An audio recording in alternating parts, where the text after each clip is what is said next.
Saya ambil contoh mursyid kita Pak, Mbah Yai Ahmad Shadiq Al-Maghfurlah. Nah masyarakat umum yang nggak tahu mondok, nggak tahu belajar, nggak tahu majelisan, nggak tahu torikohan, itu nggak tahu kalau beliau ulama besar. Nah kapan orang-orang di Lampung niku tahu kalau ini ulama besar?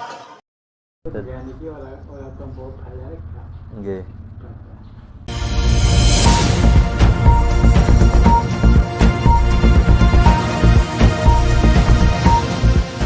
Makanya NU itu menjaga warisan ahli sunnah wal jamaah itu luar biasa. Ini bagian daripada menjaga agama. Dan saya ingin sampaikan Bapak Ibu, enggak semua santri yang dari 36.000 pondok pesantren se-Indonesia itu, enggak semua santri itu jadi kiai. Halo. Tapi walaupun mereka tidak jadi kiai, jutaan santri itu, baik yang masih belajar maupun alumni, mereka selamanya tetap akan jadi santri.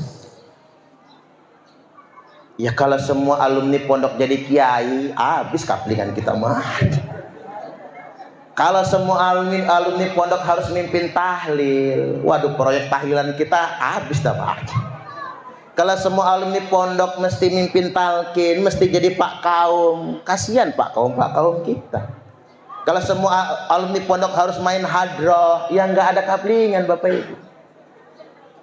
Nggak semua alumni pondok harus jadi kiai, tapi selamanya dia akan menjadi santri. Maksudnya apa? Kalau dia jadi kades santri, jadi sekdes kayak beliau, sekdes santri. Jadi menteri santri, jenderal santri, polisi santri, tentara santri, dan akan dihormati terus ilmunya para kiai.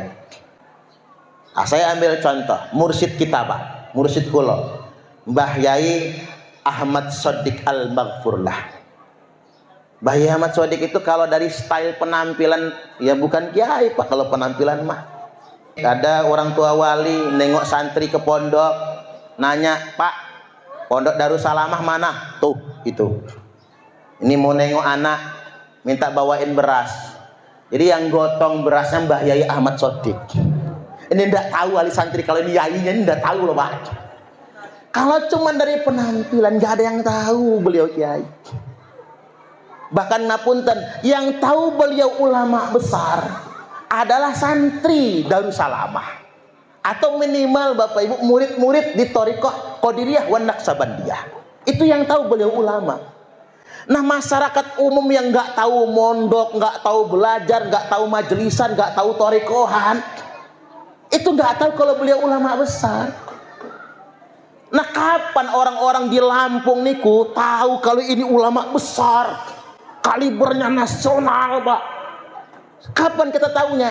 Sejak ada santri yang jadi presiden. Nama santrinya Kiai Haji Abdurrahman Wahid. Sejak Gus Dur jadi presiden, Gus Dur rauh sowan kalih Mbah Yai Shadiq, baru jagat nasional, bukan cuma Lampung, jagat nasional terbelalak.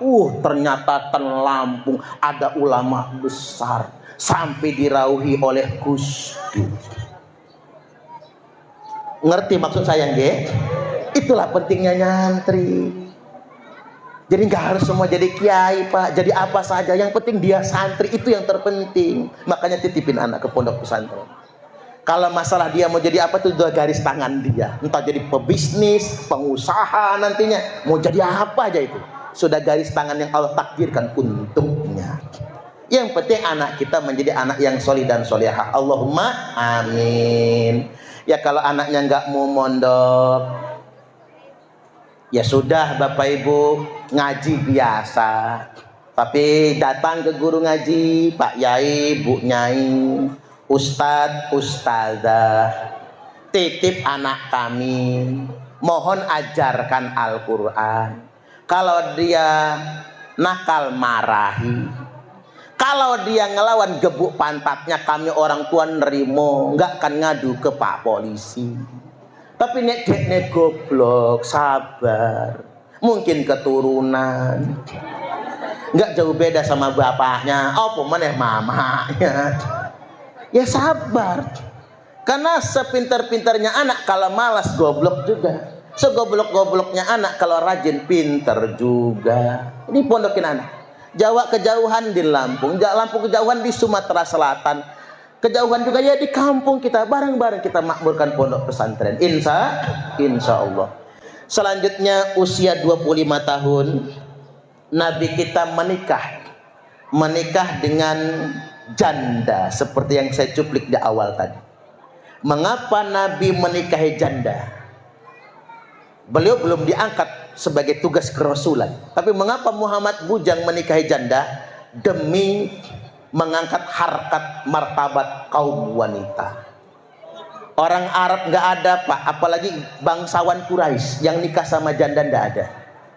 Kecuali Muhammad, bujang nikah sama janda. Kita lah Bapak Ibu punya anak bujang, ganteng S2, umur 25 tahun, pulang ke rumah minta nikah. Panjenengan tanya, calonnya sudah ada Le? Ada Mak. Siapa tuh? Janda di ujung kampung. Mamanya pingsan, bapaknya ngasah golok, nggak pulang upah sunatan. Lah Nabi nikah sama janda, diajak ke Ka'bah tawaf. Makanya Nabi itu sudah iman. Jangan sampai kayak yang ada Ustadz Wahabi juga Pak. Muhammad pernah kafir kata dia.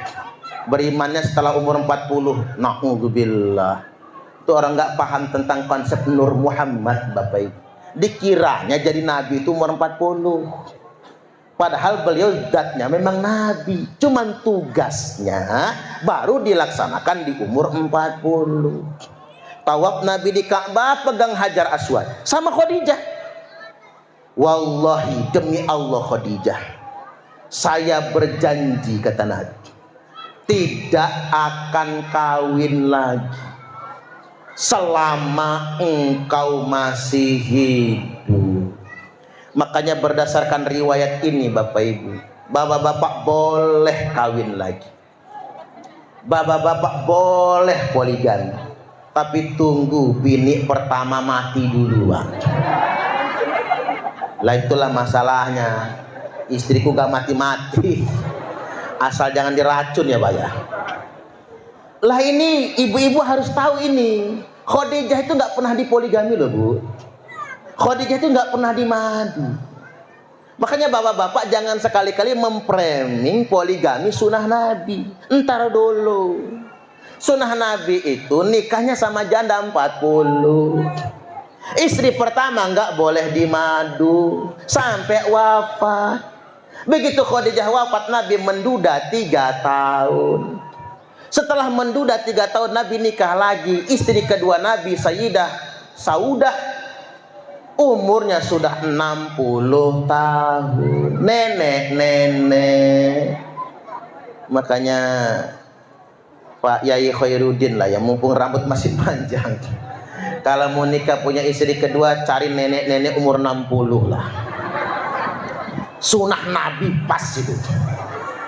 Itu ibarat mobil mogok Bu, udah mau copot semua onderdilnya, boro-boro kepake, nyerpis terus. Kan tahu riwayatnya, ketika Nabi sudah menikahi Aisyah, apa kata Sayyidah Saudah Ummul Mukminin? Ya Rasul, saya ini sudah sepuh ya Rasul, udah gak kuat.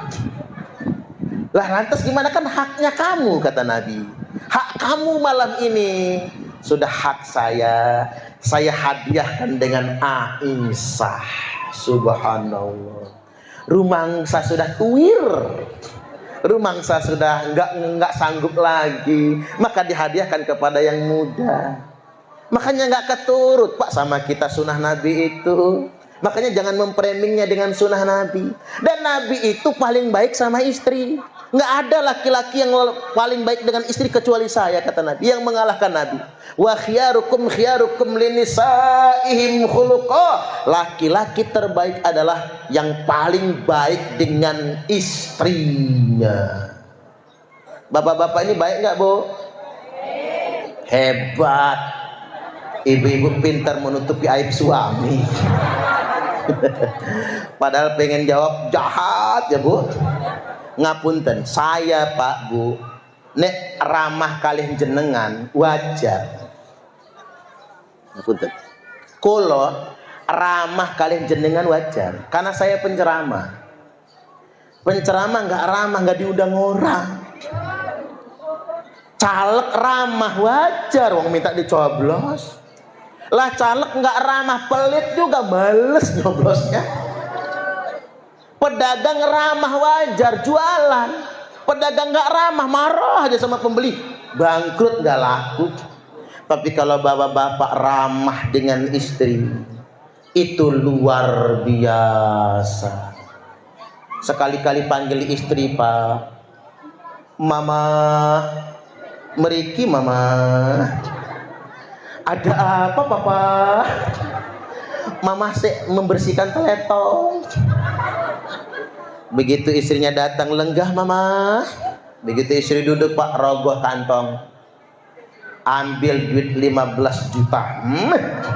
Banting, Pak, jeleger, biar kelihatan tebelnya. Ini uang apa Papa? Ini uang belanja Mama. Gue tuku beras, tuku berambang, tuku terasi, bayar listrik, ongkos anak sekolah, cicilan kulkas, cicilan motor, cicilan seragam muslimat.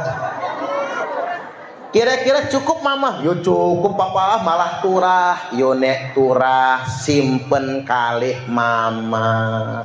Mantep Pak. Sisaan jangan ditanya lagi. Biarkan istri yang kita percaya menyimpannya. Cocok nggak, Bu? Istri ngekep duit 15 juta mau nyimpen ke kamar, nanti dulu Mama. Ambil lagi di kantong kiri, Pak, banting lagi 15 juta.